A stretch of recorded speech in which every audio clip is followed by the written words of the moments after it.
من خواب میدیدم که خدا یه دختری به من میده، مشکل داره، تا اینکه خدا یه دختر من داد. ملیکا هم گذاشتیم اسمشو. واسه ملیکا شد تقریبا 1 سالش. تپ 11:30 شب بردیمش پیش دکتر سعید مجتهدزاده. بله یه سوراخ 16 میل داره، یه سوراخ 18 میل، 2 تا سوراخ، افتادگی دریچه، قلب بزرگ شده از استانداردش، باید خیلی زود عمل شه. گفتم خب عمل کنیم. خب میدونی شرایط عمل چجوریه؟ گفتم خب توضیح بدید. خب سینه رو از این بالا میشکافیم، بیاریم تا این پایین، جناقو باز میکنیم، قلب رو میاریم بیرون، سوراخ‌ها رو میدوزیم، این کارو میکنیم. خلاصه هیچی. سید گفتم که دکتر چقدر ما وقت این عمل انجام بدیم؟ هر چیز زودتر بهتر. بچه رو آوردیم خونه، گفتم پاشیم بریم کربلا. اومدم تو زری زیر قبه آقای امام حسین.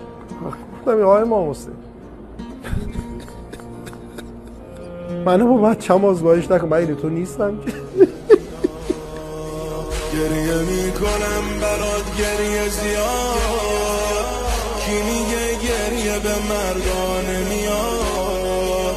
مردم و زنونه گریه میکنم، این همونیه که مادرت میخواد. ملیکا الان 19 سالشه. حالا فاطمه هم گذاشتیم اسمشو. عملم نکردیم، قلب بازم نکردیم. بچه درست به مدد آقا امام حسین. آقا سید اینجا دیگه رسیدیم، دیدم که نه دیگه بی‌معرفتیه واسه این خدمت نکن.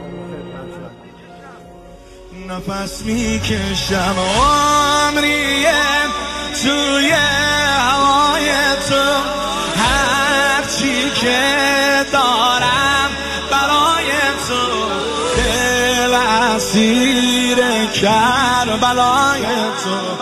ساز دل من